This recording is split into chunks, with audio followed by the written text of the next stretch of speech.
how confident are you that you can respond to a ransomware attack? We're confident. Do you have an instant response plan? No. What? You're listening to the Help Me with Hipaa podcast, where Hipaa and humor collide to make learning fun. Your delightful hosts are Donna Grindle and David Sims. Relax, Hipaa help is on the way. This is Simmer Coley with Heike in beautiful Colorado, and you are listening to the Help Me with Hipaa podcast. Welcome to episode 346 of the Help Me with Hipaa podcast. My name is David Sims of Hipaa for MSPs, and joining me is Donna Grindle of Carton. Good afternoon, Donna. What's up, David? Not much, except, ready for the boot camp. I know. So ready to, I'm so excited. Anytime somebody asks me about the PriceSec boot camp and I get all worked up and excited and they're looking at me like, this is weird for someone to be this excited about something. I know. I know it's like, September, it's a ways away, but man, it's going to be so much fun. Yeah. I love sharing the knowledge as well as the having some people to talk to that get what you're doing and want to learn about what you're doing or can add to what you're doing. We don't get to do that every day. Well, I guess that's what we do in this podcast. So I'm moving on. All right, we'll jump right in today's episode. We do want to mention, if you want to know more about the PriceSec Bootcamp that's coming up September 12 through 15, you can find out more at PriceSecBootcamp.com. That does stand for privacy and security, in case you don't know. That's our word. We're using it, and everybody's going to pick it up. We're sure of it. That's right. And as always, if you want to know more about Donna and Carden, go to CardenHQ.com. Hipaa for MSPs, hard to remember, HipaaForMSPs.com. You can learn more about all that there. But today, and as always, thanks to our donors. I don't want to ever miss that because you guys pay for my coffee. Not for that super expensive mug you had to have, but the coffee. Oh my, yeah, we won't talk about that. It was a Christmas gift. To yourself. Shh. So today we're going to talk about 6 impacts of one event. Yeah, I put this in as a patient education in one of my presentations, and I think it's a great spot to hit so that you really understand the magnitude of what's going on, of what the actual risk is. Now, before we dive into that, we do have a Hipaa Say what? segment. Ta-da! It's been on the back burner, but go ahead. Chunk it out there. Yeah. Sometimes we get stuff and I keep it around for a little while so that it's away from when it happened kind of thing. Mm-hmm. So I got this information that said a patient who is over the age of 18 signed a HIPAA authorization form and requested us to share the entire medical record with the military recruiter. Wow. Okay. You got 3 kids in the military. You know what that goes through? Yeah. Didn't have to do this, but okay. But who knows? I don't know. But anyway, the individual said, I have an employee taking objection to that fact, stating that the recruiting process should not have access to the entire history. Okay, well, your employee can object all you want. It's not their decision. Number one, the important thing that you need to understand is it's the patient's right to do what they choose with their information. Now, you could, if it does seem fishy and you think somebody's getting, not fishy, but fishy. Not PH fishy, but F fishy. F fishy. You can, confirm with the patient, but do not try to tell the patient what they should and shouldn't do unless they specifically ask for help. But you can't just decide that the patient's made this request and you don't think that they should do it. So you're just not going to do it. That's not a good idea for you. So I'm just going to not let you do it. No, yeah, I've decided you shouldn't do it. I don't know anything about your story with the military recruiter. Haven't been there with you. Don't know, but I've decided you shouldn't do it. Well, this person should go into cybersecurity because that's what we do. We just go, I don't care what you want to do with it. You shouldn't do it. Yeah, therein lies part of the problem with cybersecurity. So, bottom line is none ya. Yeah. It's their records, and if they want to share them with everybody else, that's their prerogative. Yeah, my prerogative. Do what you want to do. But you can. I mean, you can say, I just want to confirm this is what you want us to do. And if they say yes, then you say, okay. You know, if you feel like there's a confirmation or confusion, be sure to ask. That's fine. But after that, you got nothing. It's none ya. That's right. So there is the answer to the individual who feels like that they shouldn't do what the patient asks. None ya. So as the privacy officer, I would say none ya. Yeah. That's it. But then I wanted to bring up one important thing, that there's an article in the Med City News about health providers snoop through medical files of potential dates. No. That's not a bad idea. That's a bad idea.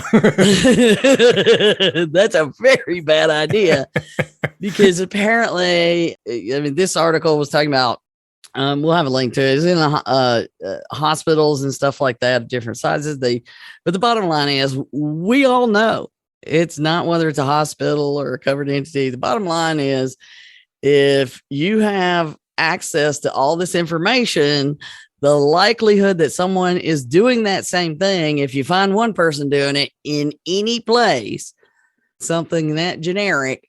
So apparently it's like, I see somebody on a dating site, and so then I try to find that individual in the medical records that I have access to. Or the person came in to the hospital and you're like, ooh, look at there.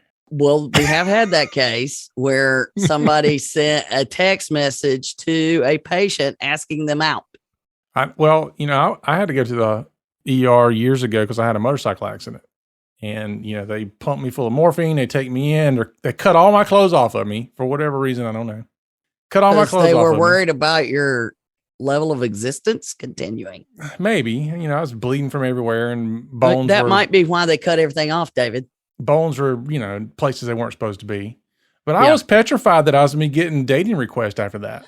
I bet you were. And you know what? Your wife was like, that ain't happening.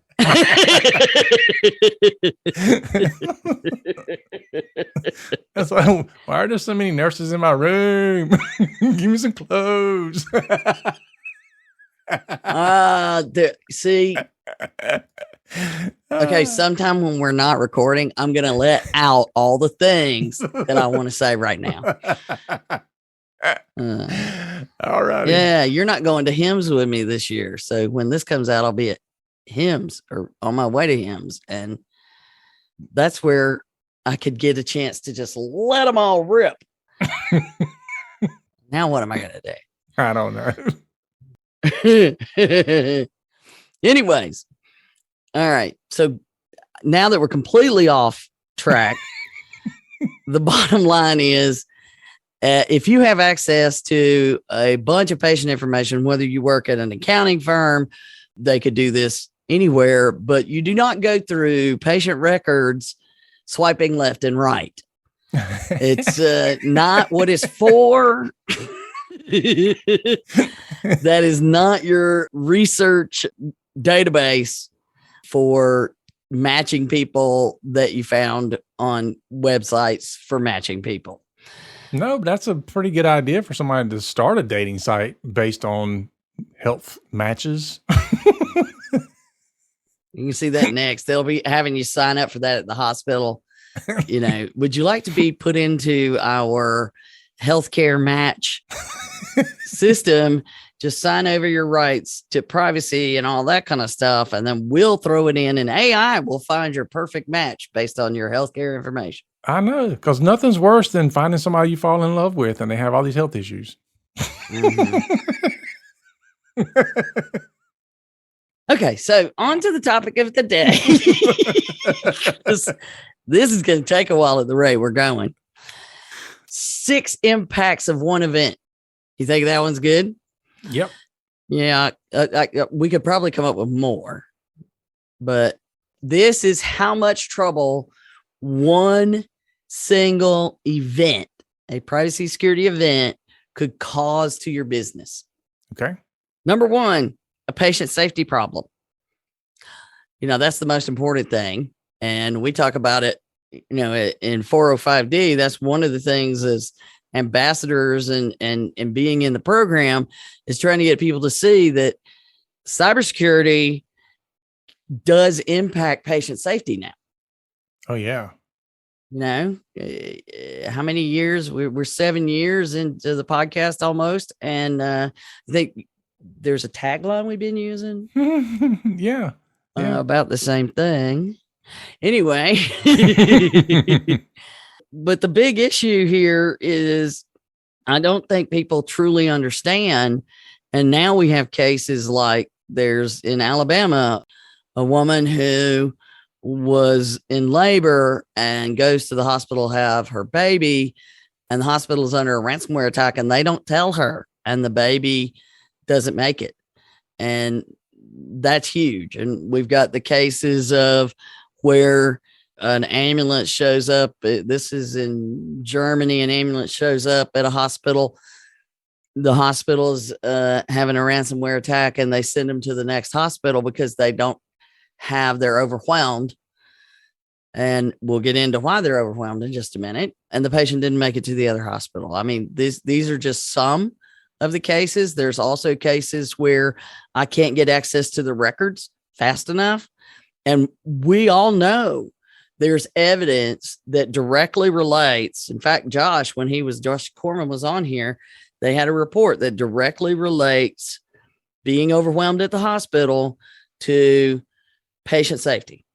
Mm-hmm. We know those two go together. So knowing that, there's that part, but then you also have things like information is not available for you to make proper decisions because you can't get to the medical history. Appointments are canceled. The discussions about cancer patients who have, I've got this chemo appointment and now I'm going to be off my chemo schedule. That's not good. I have to have this. They scheduled me immediately to have this tumor removed, and now all of a sudden I can't do that. I just had surgery and I'm having a problem, but they can't get to my records at my doctor's office to know what they've given me, and I'm doped up. All these things have happened. Well, the last one, yeah. Anyway, that's a story all of its own. Having surgery and having this crazy feeling that you can't get the information or the help that you need, whether you're in pain and bones are sticking out where they shouldn't and you're bleeding everywhere, loaded with morphine.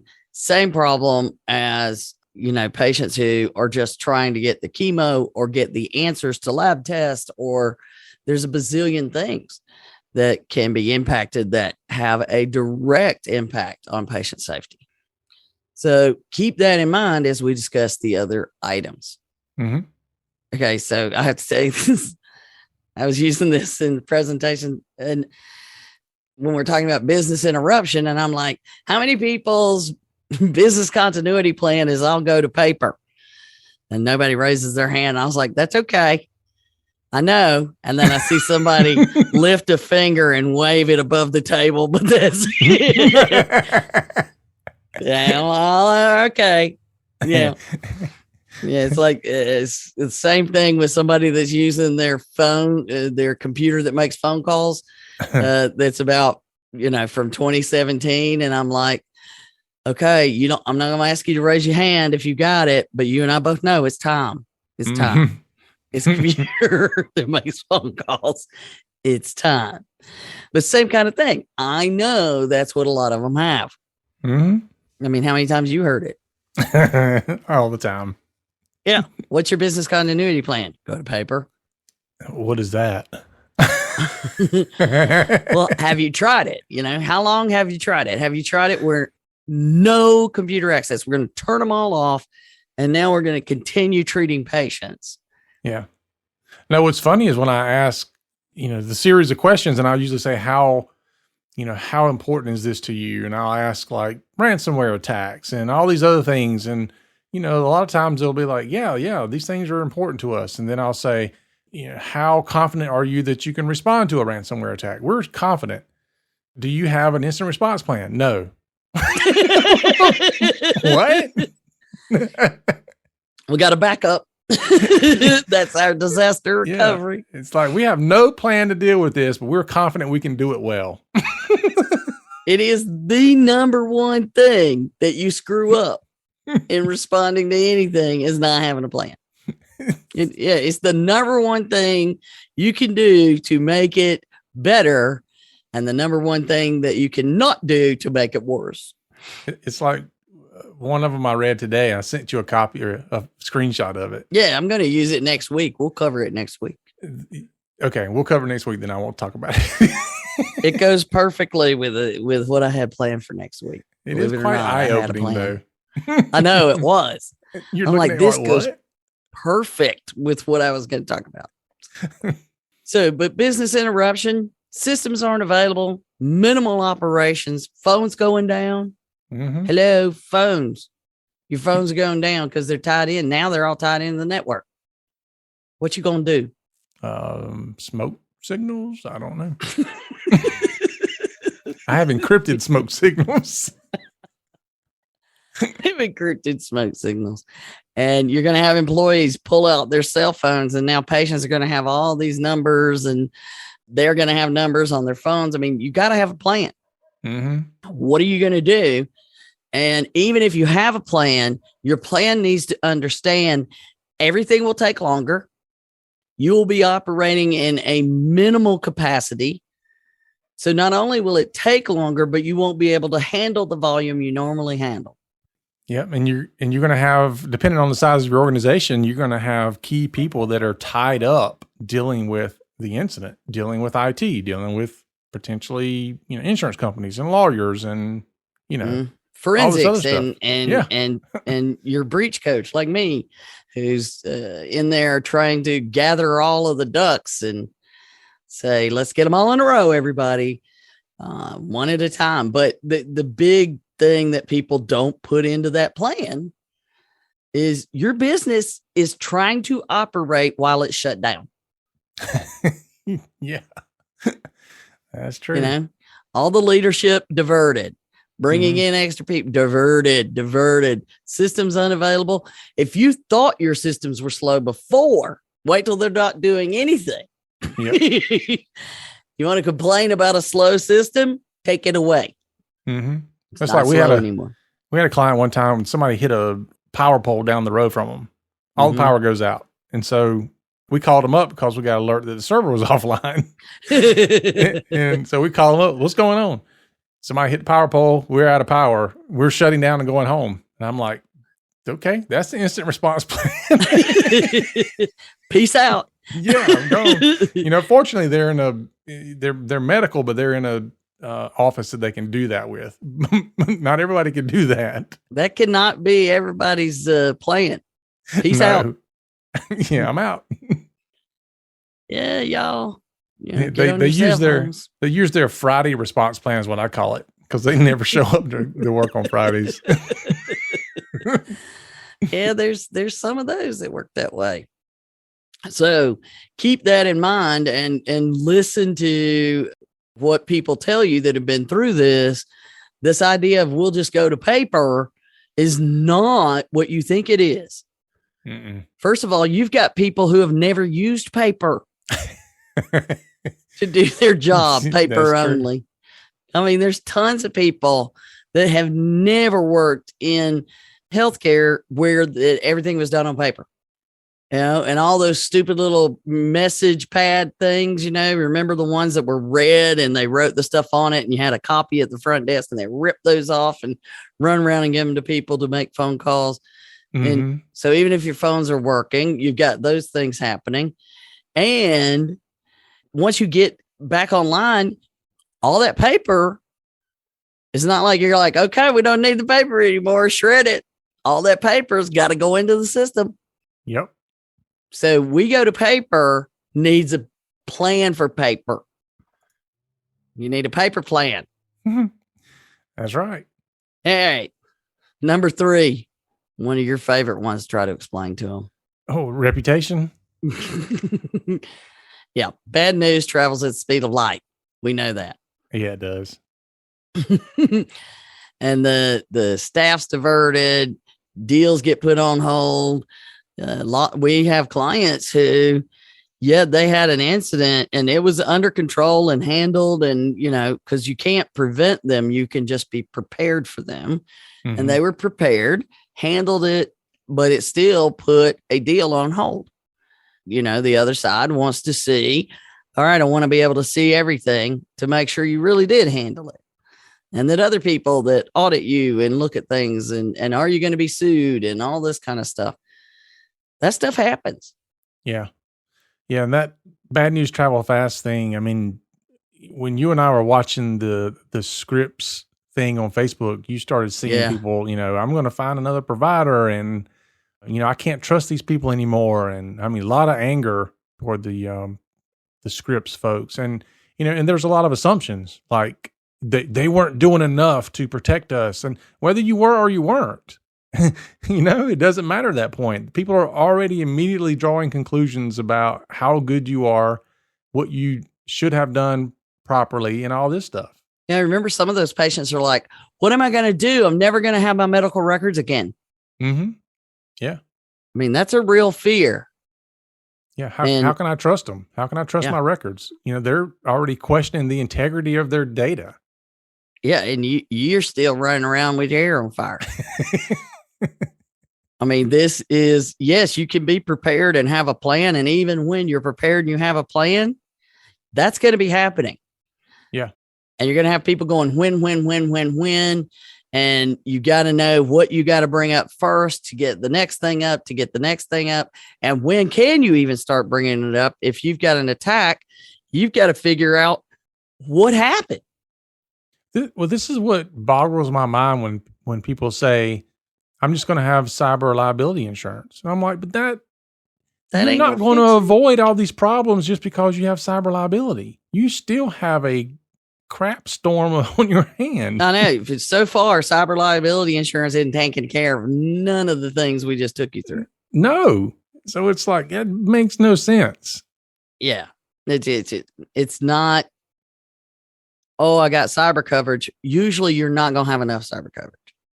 Yeah. Or they're going to start finding out that, you don't have the security in place to where your cyber coverage will even cover anything, because they're going to come back to you and say, oh, I'm sorry. There's things you checked the box, said you did, you didn't do them. We're not covering this. Because that all comes out. Yeah. Peace out. Good luck with that. More and more companies are starting to do that. You do the application and then you have a major event and you lied on your application. Mm-hmm. Oh, we didn't know we were lying. Yeah, no, we're gonna see more and more of that because insurance agencies have suffered record losses due to a lot of these cyber incidents, and so it's going to get much, much harder. It's more expensive, and they're not going to play around if you are lying on your application. That's fraud. Yeah. Well, somebody brought up in a podcast I was listening to yesterday, I believe it was, they said that, car insurance wasn't something that you had to have until they made it like a lawful thing. Everybody was required to be covered. Yeah. Yeah. You've got to have it. I think it was in the 50s or something. You got to have it to be on the road. And I see cyber security going the same route. Eventually it's going to be, look, you've got to have these things in place and you have to have a cyber liability insurance. And that's what's going to, I think that's what's going to really drive the market to finally catch up. Businesses finally are going to pay attention to it because they're going to have cyber liability in order to get it. They got to have these cyber security things in place. Yep. Yes. And be able to prove it. That's the whole Carden thing is if you can't prove it. Didn't happen. Yeah. And Everybody I think says they take privacy and security seriously. What Yep. matters is, can you prove it? And you know how they make you go to like the driving school stuff before they give you your license? They're going to make you go to the Pri-State boot camp. That is a brilliant method That's what I'm for. thinking. I think we just need to start building it for insured. All right. So now we're getting all these ideas. That's never a good thing for me and you. So you got the reputational damage, both in the business community, with your patients, around the world, whatever it may be. You will take a reputational hit. It doesn't matter. Yep. It doesn't matter. You're going to take one. It's how you handle it. If you handle it properly, then it's not a long lasting big dent in your future. Mm-hmm. So let's get to number 4. All right. Number 4, financial. Woohoo. Yeah. We haven't even talked about that yet, but we've talked about all the ways that the financial problem's going to hit you. Yeah. Yep. Everything we talk, billing falls off because you're not getting work done. Mm-hmm. Right? Because if you're not able to do your normal volume and speed, you're not going to be billing your normal amounts for revenue. Yeah. But when you call these folks, like when you call the IT folks and the forensics and the legal and all this, and you say, I need you, and by the way, right now, most of the time the rates are different for right now service. Yeah, because I don't have you on my schedule. Yeah. The And right so now service is gotta- a lot. Yeah. Right now costs more, and you need more right now people. Yeah. Because you need attorneys and you need forensics, you need specific kinds of technical experts. I mean, there's a long list of things. PR and your staff, you're having regular staff meetings in the first 2 weeks. You don't worry about none else. Yeah. Except this. You know how when you take a vacation, you come back and you got all this work backed up on you? Yeah, and you worked yourself silly so that you didn't have it, but then you do. Yeah. Now, this is going to be a similar thing, except you didn't see it coming. And then all of a sudden you can't do your normal business stuff for a week or 2. And you're not having fun. Right. You imagine the workload backup. I mean, it takes months to recover from this stuff. Right. So first of all, your billing falls off. You're doing things that are not making money. You are spending money like wallet erp. You're making it rain. And then even if you manage to do the things, your business is functioning in some level, particularly with covered entities. If your systems are down, you can't file claims. Mm-mm. You can't post payments. You can't do any of these things. So not only do I have the extra work that I'm going to have to catch up on, but I'm also going to have to catch up on all the things that I'm not doing. And we all know if you're in the provider world and your claim volume falls off, even for a day or 2, it will wreck your cash flow. Mm-hmm. Just wrecks it. So the idea is you want to have a plan so that you can maintain as much business as usual as possible. And that you cannot do if you don't have a plan. And you need to count for the financial impacts of all the money you'll have to spend, potentially buying new equipment to replace equipment that cannot be recovered, extra staff to fill in for the people that are busy running around with their hair on fire, or the ones who are having to do paper. We use less people now to do more work because we're not doing it on paper. Mm-hmm. So, I mean, the financial, you've got to consider that it's not, if anything you think you're prepared for, you're not. No. This is one reason why I always say it is so much cheaper to prevent these things from happening than to go through one. So much cheaper. Well, and you don't even try to prevent it. Not only is it super expensive, but it's going to be super expensive times 10. Mm-hmm. Compared to if you're trying to prevent it. And, like I said, you can't always prevent them, but if you're prepared and you minimize the damage and you're prepared for the impact, it is nowhere near the same.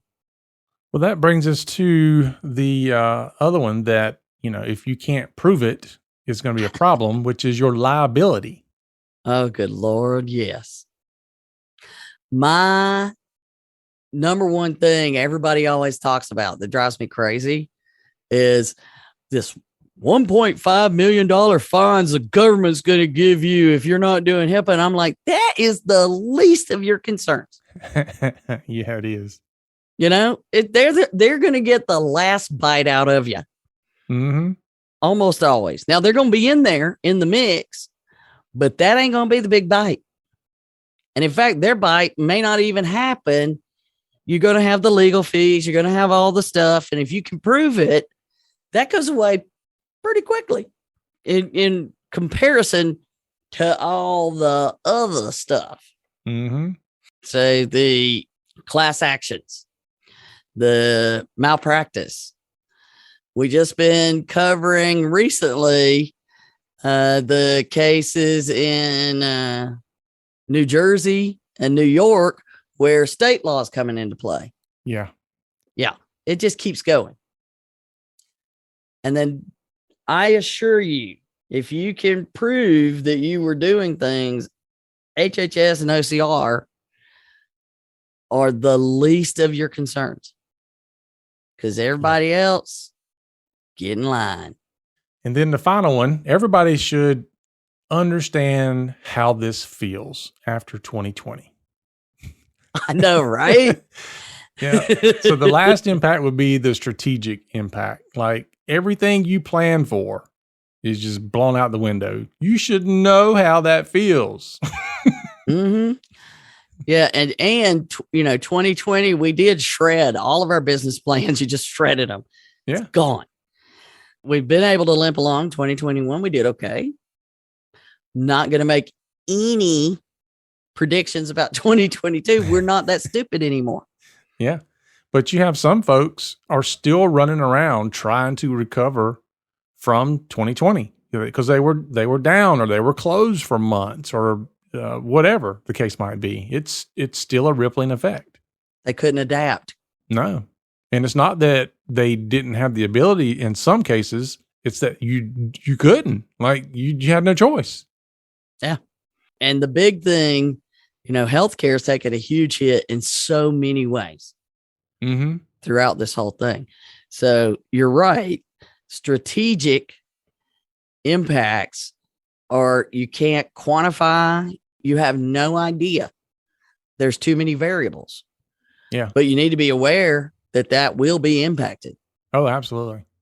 I remember somebody asking me in first part of 2020, BC. It's like, what's your goals for 2020? And I remember, we want to have a 30% or better increase in top line revenue and, all these other things. Dude, halfway through the year, they're like, what's your goals? And I'm like, just to stay in business. That's it. Yeah. It's just to stay in business. That's what we were all doing. Yeah. But by May, April, we're all like, I just want to stay in business. Yeah. I felt like the guy underwater with a straw. My head is not above water, but I got this straw I'm breathing through. Yeah. Holding your nose so you don't mess that part up. Exactly. But it's definitely something that we should all realize at this point, how big of an impact any kind of outlier becomes to what your plans are. Mm-hmm. All your resources, if you think you're in acquisition mode, because now a lot of things going to happen. Oh, we got these investors. The investors like, I'll check back with you. You go handle this. Mm-hmm. You're going to be acquired. Well, guess what? We're going to pay you less money. Yeah. Or here's another great one. Let's say you just got through with your acquisition. Oh, yeah. And you find out that the gremlins were in the system. Yeah. You bought the gremlins. Yeah, you did. And that's happened many times. It sure has. Which is also another reason that a lot of these M&A groups, and investment firms are now saying, I want a full accounting of your cybersecurity program. Mm-hmm. I want to know that you're doing everything you're supposed to do for HIPAA. So if you can't prove it to the cybersecurity coverage folks, if you can't prove it to potential business partners, if you can't prove it, to all these other folks, later HHS will point out you can't prove it to them too. But again, the strategic impact, huge. The number of contracts that get slowed down, put aside, or where now I've got to spend all this money to upgrade all my equipment because the jig is up and they know I didn't upgrade stuff. Mm-hmm. Yeah, it hurts at every angle. But if you have a plan, you can mitigate all that damage. Yep. Control the impact. What is it? A controlled blast or whatever, when they, how they can bring the building down and nobody gets hurt and it goes straight down and we're able to recover. I ever watch those? Yeah. The implodes. And boy, when somebody does it wrong, it is hint, not pretty. So that is the big picture. And I'm sure we missed things. Oh yeah. We could probably go with more, but I think people should get the point. It's not fun. Not fun at all. You need to do everything you can to prevent it from happening. Mm-hmm. And then do everything you can to be prepared to have it happen so that you can mitigate the damage and do everything you can to limit the overall impact to your business, your community. And I don't think a lot of people realize in smaller communities the impact these things can have to the overall community. So there's a lot happening. I hadn't even told you this one. I saw a story where in Miami, the gangs that have been selling drugs, they're not making enough money doing drugs anymore. So they're not doing drugs. They're not selling drugs. They may be doing them, but they're not selling them. And they are now buying identities from the Russian gangs who have been doing all the ransomware and data exfiltration. And their focus is now on identity theft. Yeah.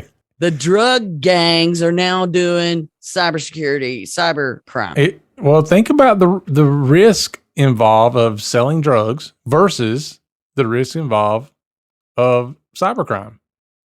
I mean, I don't know about you, but I haven't yet seen a cyber crime drive-by or two cyber apparently gangs. They're still doing that. They're fighting over the identities. I don't know. They're still gang crime, but yeah, you would think that eventually, because your territory is very different. Yeah. I don't know, but the fact that we're seeing that, in Miami, which is, I know you watch Miami Vice. Did you wear the white jacket? Did you wear the white jacket with the sleeves pushed up? Come on. I had the black jacket version. Okay. Of course you did. All right. But this is where we're going because it's that much easier to do this. And, you've got a cornucopia of data in almost every business, and healthcare is like, it's the primo load of data. It's delicious. Yeah. Without going into the Department of Defense, that'd be the only other way, going after, military intelligence, that stuff. Right. That's a whole different ballgame. Mm-hmm. So just think about it that way. You're now part of Miami Vice. And suddenly I hear the music and see the palm trees. I see the two women walking down the beach. It's about the same time they had the little drums go boom, boom, boom, boom, boom. Oh, yeah. Crockett and Tubbs. There you go. All right, well, I think that's enough for our day. I think somehow we took cybersecurity and turned it into 1980s Miami Vice in style. There you go. We can do it. If it can be done, we can do it. We'll find a way to get there, even if we don't know it. That's our show for today. Thanks for listening. Be sure to help us spread the word by sharing us out on your favorite social media sites, rate us on our podcasting app, and leave a review. We appreciate those. Yes, remember, for Donna and myself, the HIPAA is not about compliance. It's about patient care. You've been listening to the Help Me with Hipaa podcast, hosted by Donna Grindle and David Sims. The show created to help you with HIPAA. For more information or to ask us a question, visit our website at helpmewithhipaa.com. Neither Donna Grindle or David Sims are attorneys, and they do not offer binding legal advice concerning regulatory compliance. The information in this podcast should not be relied upon or construed as legal advice in any way. Consult your attorney for legal advice concerning compliance with HIPAA regulations.